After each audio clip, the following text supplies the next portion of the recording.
politically incorrect, Bill Maher!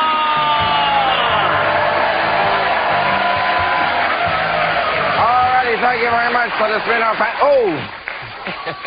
and I love this record, too. She used to work for Phil Graham. Now she's the driving force behind Parents Against Clinton. Cyndi Mosteller. Cyndi. Nice to see you again, Cyndi. Oh, of course. His book is locked in the cabinet, now available in paperback at prices you can afford. The 22nd Secretary of Labor, Robert Reich. Mr. Secretary, always a pleasure. Thank you. He is on the cover. This is the album I just dropped on the floor, and I shouldn't, because, you know, when I was a kid, they called these records. However you put it out, this is a great one. He's on the cover of Rolling Stone. This is the bomb. Mechanical Animals, Marilyn Manson, right over here.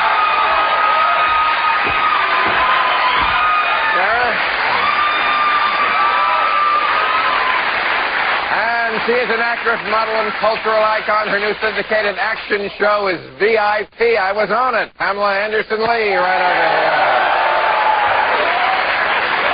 Hello. I'm all right. How you doing? Welcome. Okay. Well, I want to get we have some crazy people here today, obviously. So take your shoes off. Like on the Jerry Springer show, you're much going to throw it at. So. Anything else that feels good for you to take off, just go right ahead. I want everyone to be comfortable. I want to talk about this Ross Perot. He was on Larry King the other night, and he was talking about Clinton. And thank God Ross Perot finally came out on Clinton. And he came back and back and back to the subject of drugs. Let me quote. He said, talking about Clinton, he said, "We have got erratic behavior by the president. All right, either he's got mental troubles or he does something like take drugs to spin him out from time to time." Viagra. That's the problem. Clinton's been on Viagra all these years. Because he's got an erection. You know, Ross Perot is he is a kook. He's a certified kook. He's a pleasant kook, but he's too short. These boots maybe might. You're right. You know, Mr. Secretary, those boots on you, I think. Would really give him a personal question. Is it about drugs? What planet are you from? Oh. No, that's not. That's come on. You really California. Could be any worse.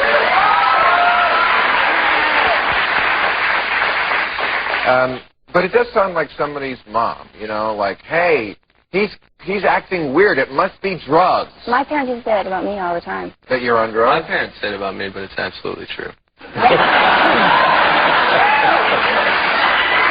Actually, when I was in high school, I used to steal my mom's diuretic pills to do, like, speed, you know. Right. I would sell them at Christian school, and I got one reason. Or you could. But what is a drug? What is a drug? Seriously, how do we define? How do we define drugs? Exactly. It's a loose term. It's a loose term. That's part of my point. Isn't everybody on a drug of some kind? No. No? No. You don't do caffeine? You never have a cup of coffee? I generally drink decaf coffee, but I mean, I don't know if you'd call that a drug. You call that some type of stimulant. If people get buzzed, I would. Sugar, I mean, fruit. Taking a fruit. In our society, we no longer know any stimulant and any drug. I mean, the line between it is very, very blurred, isn't it? Also, it's popular opinion. You know, something that was illegal years ago is legal now. You know, everyone believed the planet was flat, and now, you know, it's. You know, we have a different... Cocaine used to be in Coca-Cola. Yeah. You know? What? That was the secret formula that was revealed? That's called classic That has something to do with why that's why Michael Jackson's hair caught on fire, because he went against the drug gods of I stand by Coke, you know. In fact, my outfit is an homage to Coca-Cola. It is great. And cocaine as well. That is a combo. So you think drugs cause Clinton's behavior? You think drugs cause Clinton's behavior? Of course not. I'm saying Ross Perot is saying these things. Is there anyone who is more nuts than Ross Perot, and he's not on drugs? Doesn't that tell you something? Wait a minute. Do you know he's not on drugs? No, I don't. But from the way he spoke, he wanted Clinton to take an oath. And he said he would take the same oath and risk 20 years of jail, which is probably not a good idea. He said, you have to take responsibility for your own actions in a free society. Now, if it was truly a free society, Shouldn't we be able to do whatever as adults we want to do in our mind? No, because because we don't live on an island. You were talking about libertarianism, and I think that would be great if you lived on an island. But the fact is that we live in a society, and choices that I make can impact you. Can. Yes, can. But I think that's the issue. If they don't, in other words, if it's really only you, if you are an adult and you are not in any way affecting anybody else by your decisions, shouldn't you be permitted to do what you want to do? It depends on what it is. Right. I thought that was going to be your line. Well, I think drugs. Well, Mr. Secretary. I think drugs can also work as a bit of social Darwinism. It kind of weeds out the. A lot of people that abuse drugs make the people that use them look bad. I've been. And I try and look my best. I want to be on a public service commercial making that point. What is it that your mother thought you were on drugs for? Oh, they always used to think I was on drugs. Anything I ever did, she's on drugs. I know she's on drugs. Carol, I know she's on drugs. Just, I don't know why. But you never were. No, not at that point.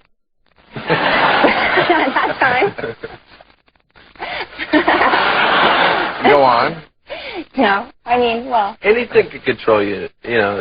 Drugs, that's the easiest thing. But television, the internet, religion, obviously. Those things don't lower your resistances to doing bad things. Sure they do. I have friends that sit Are on you the parole kidding? The board. internet? Religion? Well, no. Religion. All the people that threaten me over religion. Unless you move into, like, porn on the internet and things like that. But I'm saying porn doesn't hurt you. A drug could there's a real, I would really take issue with that. How do you define drugs? Sir, how do you define drugs? Well, I mean, I would kind of look to the law to give me some type of legal definition. And I think this whole thing's going to continue. And you take enough aspirin and you might be, you take enough Tylenol, it's going to impact you. I think we should always look to consider, should it be revised? We can't look, I mean, the law is what we create. The law is what we want. And the question is what we think should be the But I think we made decisions that there are certain substances that do have a significant enough impact on us to impact our behavior in negative ways. You know why it won't work? Because, simple example, sea monkeys, for example. They're not against the law. But I've taken those and I've given them to people as drugs. And it's messed them up. They eat them? What do they do with them? They snorted them. They eat them? They snorted the sea monkeys. Wait a minute. Did the animal rights people know about this? Well, they weren't alive. Oh, it's a little dust, and you put it in the water, and they grow. They grow. I said, look, it's going to grow inside your brain. You're going to experience new things. And they said, sure. It's not illegal, but I think it's wrong. I should be punished for it. All right, we'll take a break. We'll come back to this in just a second.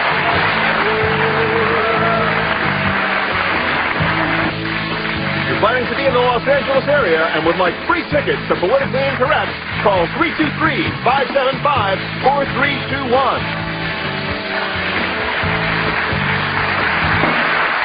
All right, the other big news story that was front page news, certainly out here, because Pete Wilson, our governor, signed it into law today. They are calling it the Stockerazzi Law, and it has been, I know you're probably for it. I'm very happy about that. Right, well, let me just quote it. It's to curb celebrities from being chased, photographers from chasing celebrities, from, quote, if they're engaging in a personal or family activity in circumstances where they have a reasonable expectation of privacy. That's what the law says. You can no longer get into their private life. And what do you think? Through the use of high technology, the lens. Is that what you're talking about? That's a lot of it, yes. Yeah. You can't have Brad Pitt's penis anymore. Listen, excuse me, don't repeat that. I think if you're standing on legal ground, that you should be able to use any legitimate technology to look a distance. I do. No. If somebody is in their house, where they're in a place where they have any assumption of privacy, they ought to be private. Everybody is entitled to some privacy. If they go into a hotel or they go into a restaurant, that's different. Then they've given away their right to privacy. But not in the hotel room. Not in a hotel room. Well, that's where they got Frank Gifford. In the hotel room. And that's not right. The Oval Office. It's not the Oval Office. Right. That's right. Now let's go back to the Oval Office. Right. Everything. The word oval is so important. Is that right? What do you mean? Steve, what do you think I mean? I don't know, but you look at me with those red eyes, I feel like I'm suddenly under your You've spell. done something wrong.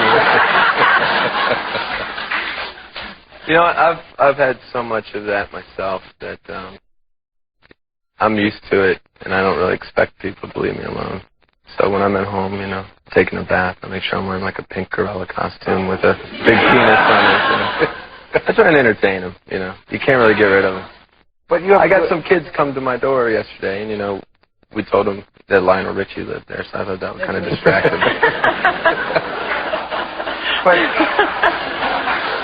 But that's a very big attitude you have about it, but other members of our panel may have had their privacy invaded.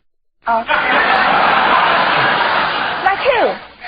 No. I mean, it's crazy when they run you off the road. I've all sorts of things when I was pregnant and with my 2 kids, and they've almost run over other children to try and get to me. I mean, it's really dangerous. I mean, well, you got a video stolen. I mean, what was done to her, I think, is a crime. I certainly think it's wrong what was done to her. And you don't think it would be a crime if someone is in the privacy of their own home and someone has a telephotic lens and they get you in your home? Absolutely. I think if you're out in the yard, if you're outside, I don't... What law? Keeping Tom laws. I mean, how can you say No, I'm that? not saying inside your house. I'm saying if you're out in the yard having a barbecue or by a pool and somebody can stand on a public street and use... So celebrities are basically under... What? What if you have an outhouse in your backyard? Some people do. Not in South Carolina anymore. So you're saying celebrities have to be under house arrest? In other words, they can stay inside and then they're here's okay. a celebrity who seems to be able to handle that. Well, he's lucky. And he's also a bit of an exhibitionist. Well, I'm an exhibitionist too, but... Yeah. But I mean, what principle are we upholding by allowing this? Why is that something we should stick by, that we allow? As a woman, I've been in a lot of fearful situations where people jump out of bushes. You know, I've been trying to get in my car, and you know, if a guy didn't have a camera hanging around his neck, then it would be, you know, he'd be a stalker. But since he has a camera, you know, he's allowed to do these things and chase me around, and it's been really scary. You know what it really is? It's George Orwell. And it's not Big Brother, it's Little Brother. It's lots of little brothers. And it's with the internet.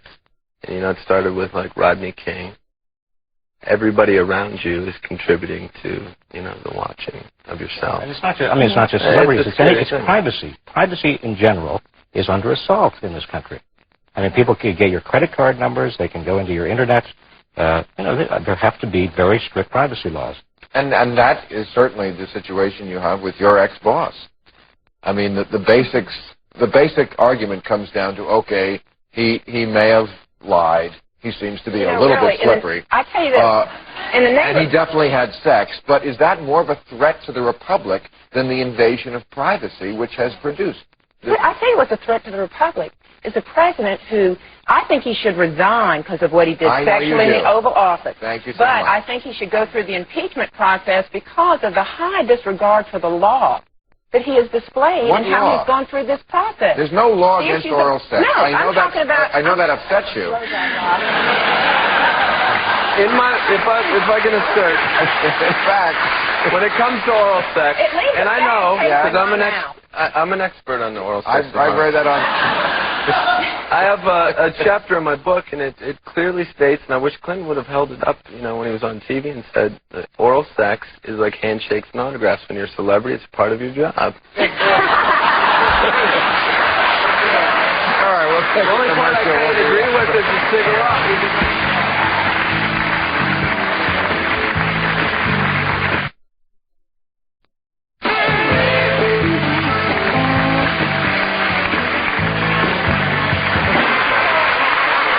Whenever we have our former Secretary of Labor here, we'd like to do a labor issue. There is one in the news this week. It is about a department store Santa. Actually, she was working at a Walmart. I didn't know Walmart had Santas, but they have everything else.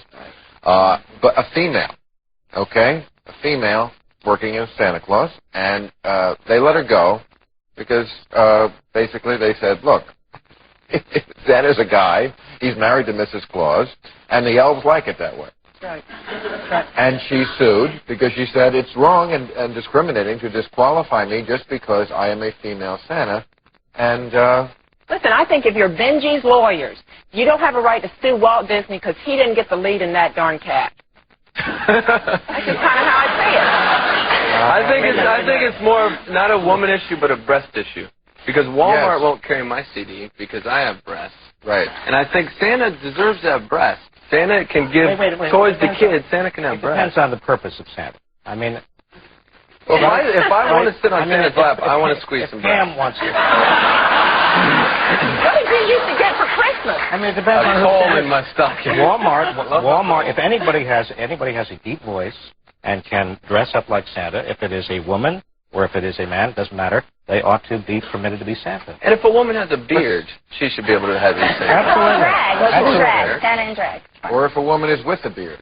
You know. But you know what? I think an employee should have the freedom to say, listen, Santa's generally a man, and I should have that freedom to ask him. I agree with you. An employer, Cyndi. excuse me. I really do. Yeah. You know, I don't know why in this day and age everybody has to do everything. Right. That's true. You know? That's right. Short people can't be basketball players. I'm sorry. White men can't jump. You're that's very, very close. I think there ought to be a separate league. And also, it may be that a department store wants to have a female Santa, and it may be that people want to sit on her lap. But Santa, and that's perfectly and okay. then also, they're going to start, you know, if he's a Jewish Santa, he has to be circumcised. It's going to get very complicated. But Santa doesn't have breasts, you know, and I think it would confuse. Why not? He's kind of fat. You know, think about it. Like, what about men? If men's breasts get to a certain size, should that be considered sexual? Like if a big fat guy has big breasts? I like men with breasts. Because what about the guy that got breast implants? I bet he can't walk around topless. You're a provocative person. He could be Santa. He could be Santa, see? Even though he had maybe you have to have male genitalia Pamela? to be Santa. The breasts are irrelevant, but maybe you have to have a penis to be Santa. Oh, my God. Yeah. Well, that's fair. Because otherwise... No, that is not a bona fide occupational qualification. What? Would you like to be Santa? No. Mrs. Claus. I'll be Mrs. Claus. I'll be Santa. Yeah. All right. We'll take a break. We'll be right back.